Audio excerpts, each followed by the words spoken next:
Hello everyone, Gareth Presch, founder of the World Health Innovation Summit, and I am delighted to take part in this session.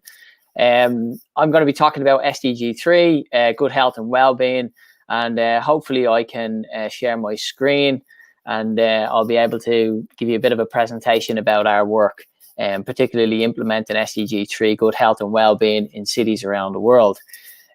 So if I can kindly share my screen, that would be great. Brilliant. Just right now. Anyway, if anyone has any questions, please do pop them in the chat bar and I will take them at the end, and I'll go through this presentation. Just for those who are joining, World Health Innovation Summit is a platform. It's set up to engage communities to improve their health and well-being. It's a methodology and model that focuses on prevention rather than disease. And here we are, we have it here at the moment. So what I wanted to start with was, where do we need to end up? Where should we go? And what does that look like? And really at the moment, what we have is a situation from COVID where we've lost millions of jobs, but at the same time, we've actually, you'll see that profits within certain companies have actually risen. And that could be used for many, we can invest that money into different platforms, and that's really a choice, and that's where we need to aim for. So the purpose of this is to give you an understanding of what the future looks like and what the World Health Innovation Summit as a platform can do to implement the Sustainable Development Goals in cities around the world. So really, you're well familiar with platforms. We're using platforms at the moment, Facebook, Google, these digital platforms. But what we need to do look in the future in terms of investment is investing in platforms that do societal good and societal value. And that's what I want to demonstrate, and how we do that within SDG3, which is Good Health and Wellbeing, which is very relevant until in this moment in time, and how we build back better and stronger in our future.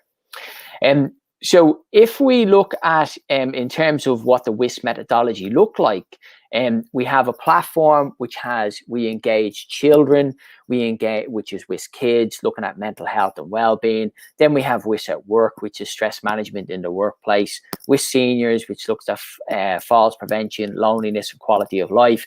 And then we have all these services that fall in on the back end, and WIS Green, which looks at energy, waste and water, which is our environment, which is critical coming up to climate change. And the situation that we're in at the moment with COVID is a precursor if we don't move things along quickly towards sustainable development goals and regeneration.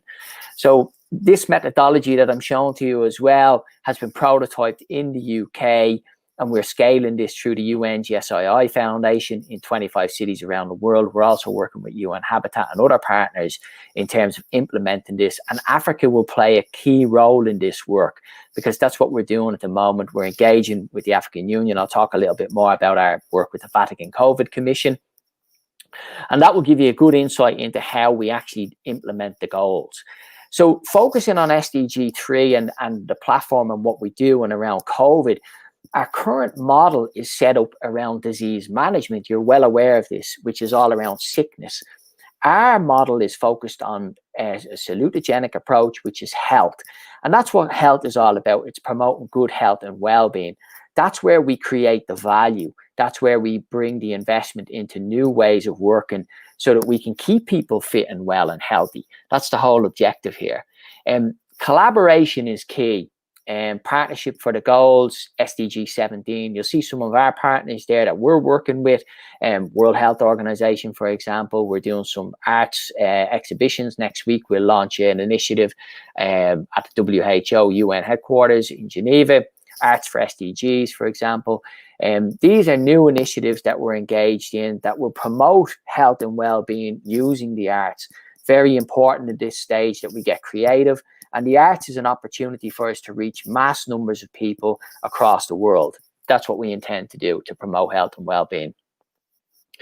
Corona perspective, and this is a publication that we produced earlier this year in March. I was asked, myself and Roland Schatz from the UNGSI Foundation, were asked to join Pope Francis's Vatican Commission on COVID-19 and to advise on the future and what it would look like. We produced a number of newsletters around Corona perspective and giving people the tools and information that was evidence-based, that could support people's health and well-being. What could you do? What could local hospitals do in terms of mitigating the circumstances of COVID-19? All of this information is available on our website and on the UNGSII website. And you'll see our partners there who are working with the IPU, UN Habitat, UN Academic Impact, and African Union, who play key roles in the distribution of these strategies, particularly around SDGs. Moving forward and then looking at the one-stop solution platform that we have and the plans that we have for Africa, you'll see there some of the work we're engaged in around the cities. With UN Habitat, we have a one-stop solution platform where we're bringing in investments into the region, Gaborone, Kinshasa, other areas. There's many cities across the patch that we're working in Africa. And this is what we intend to implement over the next, couple of months. It's a long-term program, 2030 agenda, but we very much see Africa leading in many contexts because you have a huge opportunity in Africa, and you can learn and we can share the wisdom from mistakes that have been made in the past, and we can build new ways of working, and Africa can lead on this. So just giving you a quick insight. Why do we need to do this? Well, look, we're 18 million staff short by 2030. Huge healthcare costs, global population is growing, number of people over the age of 60, almost 2 billion. COVID shows how vulnerable our health system is, and also the world is ill-equipped for any of these changes. So we need to move forward quickly on this, and that's what we intend to do. I have a short video. I'm not going to show it because I'm conscious of the time. You can get all this information on our website. SDGs, what does it mean for everyone, for each one of us? Well, it gives us a great opportunity. It gives us a roadmap, an opportunity to embrace change, to collaborate, to be solution focused, and also to show leadership. And that's really what it's about. It's about ourselves, putting ourselves in those positions to actually implement positive change. And that's a bit of an insight into the World Health Innovation Summit, the SDGs, what we're doing in the cities, and how we plan to implement across the world. All of these solutions are implemented through investments with our partners, and we very much look forward to working in Africa. And I hope that that's given you a bit of an insight into what we do. And that's pretty much from me. I just wanted to leave a last slide up just to say thank you very much. A little bit of an insight into my background. And also, if anyone wants to get in touch with me, I'm at Gareth Presch on Twitter, or Gareth@wis.uk. And we very much look forward to working with you. Websites, www.wis.uk and www.ungsii.org.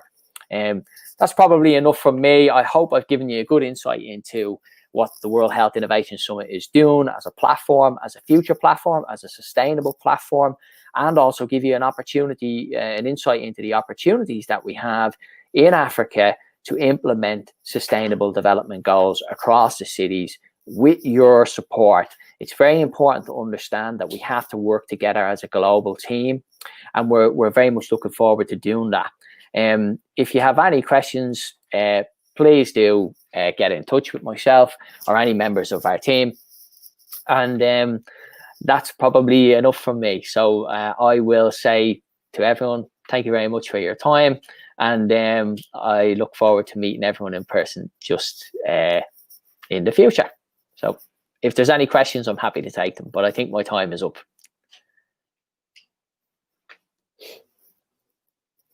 Is that okay?